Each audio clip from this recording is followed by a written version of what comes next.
अस्सलामुअलैकुम फ्रेंड, आप अगर मेरे चैनल पर पहली बार आए हैं तो प्लीज़ मेरे चैनल को सब्सक्राइब कीजिए, लाइक कीजिए। पेश है गुल ने सनोबर के साथ क्या किया का अगला भाग। चलते चलते शहजादा सफ़ा ज़मीन पर आ पहुंचा। लाल कलर की मिट्टी के उस मैदान के बीच में एक छोटा सा तल था। उसके किनारे पर बड़े बड़े पेड़ भी थे। जमीला के कहे के अनुसार शहजादे ने बहुत से जानवरों के शिकार करके मांस जमा किया और वहीं पर एक पेड़ के नीचे बाघ की राह देखते हुए बैठ गया। घनी रात का अंधेरा चारों तरफ फैला हुआ था। रात को कीड़े की आवाज़ किरकिरा रही थी। इस समय के शांत रात के बीच एक डरावनी बाघ की आवाज़ उठी।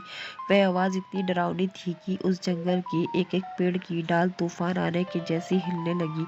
सभी जानवर पशु घबराकर इधर उधर भागने लगे। पूरे जंगल में भयानक भूचाल सा मच गया था। थोड़ी ही देर में वहां एक बेहद मजबूत डरावना 80 फीट का बाघ आ गया। अचानक आए बाघ को देखकर शहजादा भी भयभीत हो उठा, लेकिन फिर उसने अपने आप को संभालते हुए शिकार किए मांस को उस बाघ के सामने डाल दिया। अपने आगे मांस के टुकड़े देखकर वयकराज को बेहद खुशी हुई, क्योंकि उसका शिकार करने का काम कब हो गया था। देखते ही देखते उसी क्षण वह बाघ पूरे मांस को चट कर गया। उसके खाने के तुरंत बाद शहजादे ने बाघ के पंजे और मुंह को साफ किया। शहजादे की सेवा देखकर बाघराज बेहद खुश हुआ। वह तूफान के समान दिखने वाला बाघ पेट भर के पानी पिया और शहजादे के साथ भयानक जंगल की खत्म होने तक उसके साथ चलता रहा। शहजादे ने भी मन ही मन में बाघ का धन्यवाद दिया। साक्षात बाघराज साथ में होने की वजह से शहजादे को किसी हिंसक जानवर ने छूने की कोशिश नहीं की। जंगल की हद खत्म हो चुकी थी। शहजादे ने भी बाघ का शुक्रिया कहा। आगे रास्ते में दो मोड़ आए। जमीला बानो के कहे अनुसार बाएं हाथ की तरफ शहजादा निकला। थोड़ी ही देर में वहां पर एक बेहद बड़ा किला बना हुआ दिखाई दिया। पत्थरों से बना हुआ था। उसके आजू बाजू में बड़े बड़े पेड़ खड़े थे। शहजादा उस चमत्कारी किले को देखने लगा। तभी एक विचित्र घटना घट गई। उस पेड़ के पीछे से 40-50 की संख्या में प्रचंड आक्राल विकराल दानव निकलने लगे। वह जोर जोर से चिल्लाते हुए शहजादे पर आक्रमण करने के लिए झपट पड़े। उसी क्षण शहजादा एक पेड़ के पीछे छुप गया। उसने अपना सामर्थ्यशाली धनुष निकाला और एक के बाद एक तीर दानवों पर चला दिए। उन मंत्रे हुए तीर ने भी अपना काम बखूबी से किया। उन दानवों को कुछ समय में आए उससे पहले ही उनकी छाती में तीक्ष्ण बाघ घुस चुके थे। एकाएक सभी दानव कराहते हुए जमीन पर गिरने लगे। कुछ क्षण बाद सभी ने अपने प्राण त्याग दिए, लेकिन उनके चिल्लाने से करहाने से वहां और भी हजारों की संख्या में बड़े बड़े दानव निकलने लगे। अब तो सच में शहजादे के सामने सवाल खड़ा होने लगा, आखिर अब क्या करे। लेकिन उसका नसीब अच्छा था। उसी क्षण बाघराज वहां हजारों बाघों के साथ आ गया।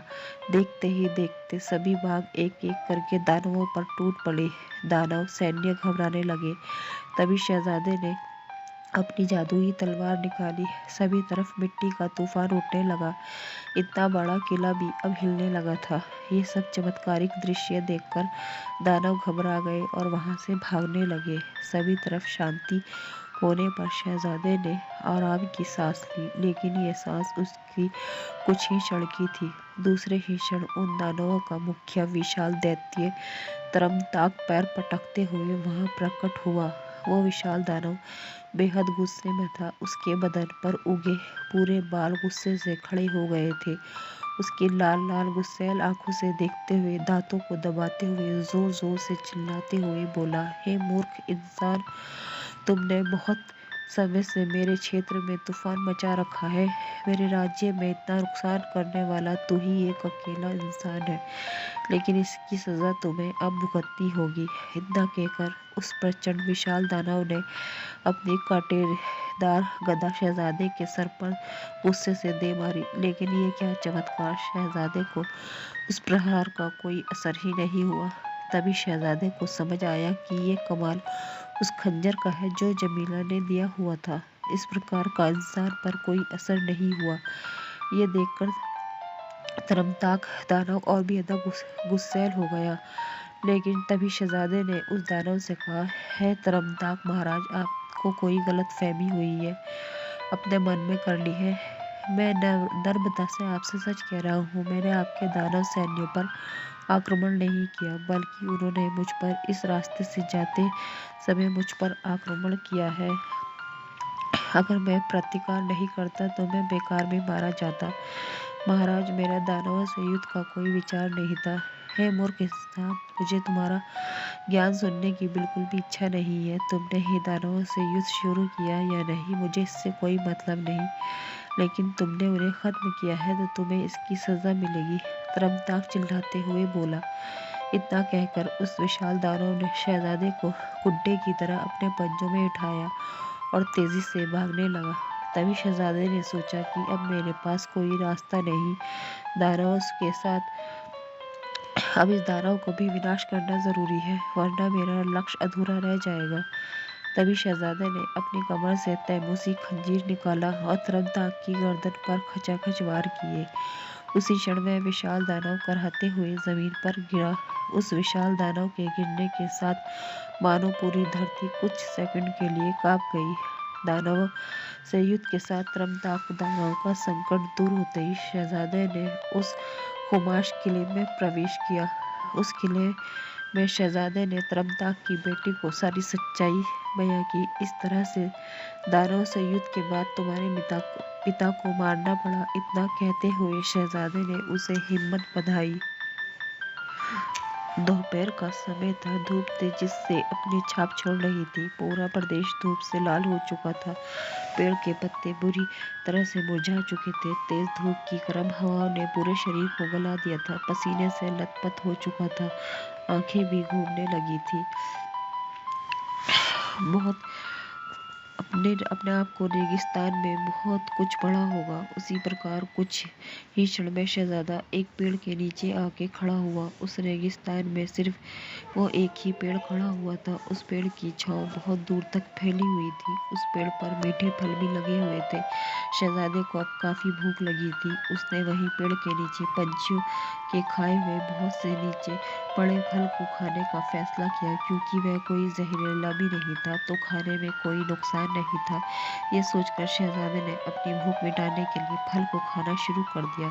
पेट भरते ही धूप की वजह से थके हुए होने की वजह से उसी पेड़ के नीचे आराम करने के लिए सो गया। फिर थोड़ी ही देर में शहजादे को कुछ आवाज सुनाई दी। वो उसने ऊपर देखते हुए एक विचित्र चमत्कारी दृश्य देखा। एक बहुत बड़ा अजगर अपना मुंह खोले हुए बैठा हुआ था और सिर्फ अपने सांस लेने भर से ही दूर तक खड़े प्राणियों को अपने जबड़े के अंदर ले रहा था, जो उसका भक्ष बनते जा रहे थे। वो भयानक अजगर धीरे धीरे शहजादे की तरफ सरकते हुए मुंह फैलाए आगे बढ़ने लगा। कुछ ही देर में शहजादा भी अजगर के उस चक्रव्यूह में खींचा जाने लगा और तेजी के साथ उस अजगर के मुंह की ओर बढ़ने लगा। तब अब शहजादे को पूरा यकीन हो गया, वह धीरे से उस अजगर के पेट में खाना बनने जाएगा।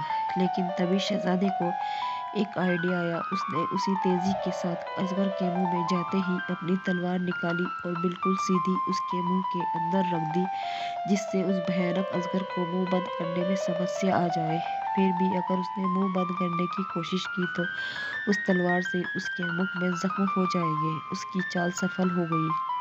अजगर ने जब मुंह बंद करने की कोशिश की तब तलवार उसके मुंह में पूरी तरह से फंस गई और वो भयानक चिल्लाने लगा और जमीन पर नीचे घूमने लगा।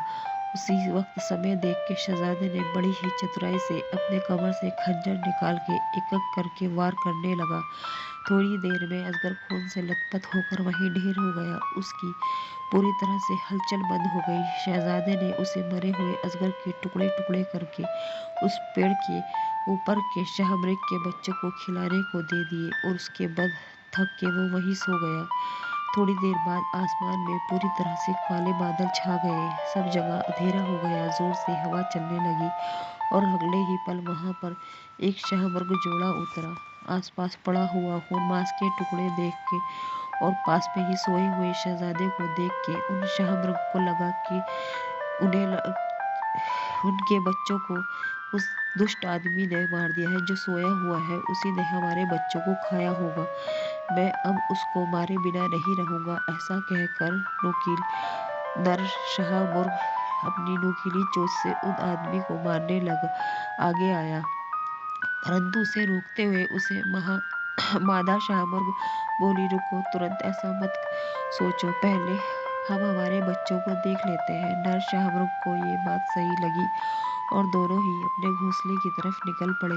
घोंसले के पास पहुंचते ही उन्होंने देखा कि उनके बच्चे मांस खाकर शांति से सो रहे थे। पास में ही मांस के टुकड़े गिरे पड़े थे। मादा शाहमुर्ग ने बच्चों को जगाया और कहा कि किस तरह से शहजादे ने भयानक अजगर को मार गिराया और वो अजगर खत्म हो गया। ये सुनकर जोर जोर से चिल्लाते हुए वो सब नाचने गाने लगे। उनकी आवाज़ों की वजह से शहजादा नींद से जाग उठा और अपनी आंखें मलते हुए उनकी तरफ देखने लगा। वह शाहमुर्ग शहजादे को कृतघ्न होकर बोला, हे शूर योद्धा, तुमने उस दुष्ट अजगर को खत्म करके हम पर बहुत बड़ा एहसान किया है। वो दुष्ट हमेशा हमारे बच्चों को खा जाता था और हमें नुकसान पहुंचाता रहता था। पहले तो हमें तुम्हें देखकर अविश्वास हुआ, उसके लिए हम क्षमा मांगते हैं। अरे बाप रे, इन पंछियों की आवाज़ मुझे कैसे समझ आ रही है।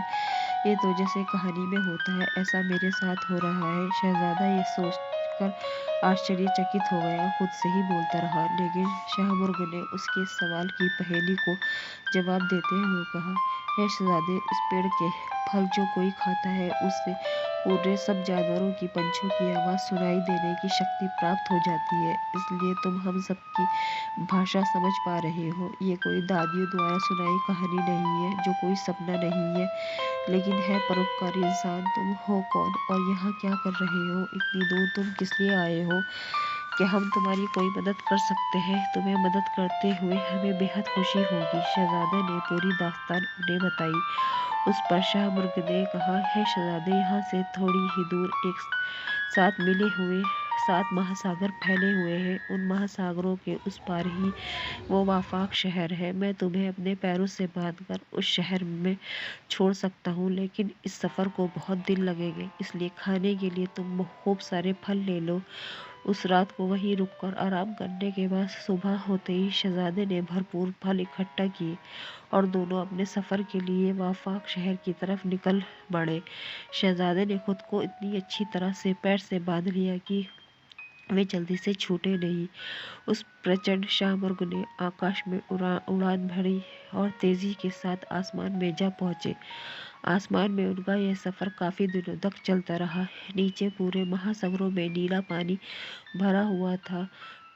शूर शहजादे के मन में ही थोड़ी घबराहट होनी ही थी। अगर गलती से भी शौर्य के पैर से छूट जाए तो सीधा समंदर के अंदर, लेकिन भाग्य से ऐसा कुछ नहीं हुआ। बहुत दिन के बाद आखिर वह सफलता के साथ महासागरों के पार किनारे पर आ ही गया।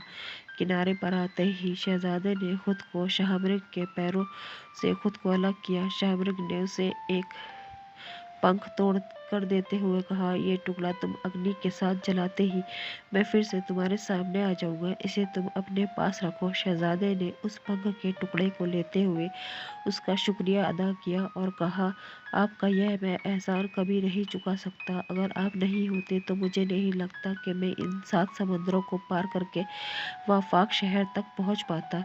इतना कहकर शहजादे ने उसे अलविदा कहा। शाहमुर्ग ने कहा। वहां से जाते ही शहजादे ने अपना रुख वाफाक शहर की तरफ किया। उसने देखा बड़े बड़े आसमान को चूमने वाली जैसी इमारतों से बना यह शहर जैसे उसके सामर्थ्य को चेतावनी दे रहा है।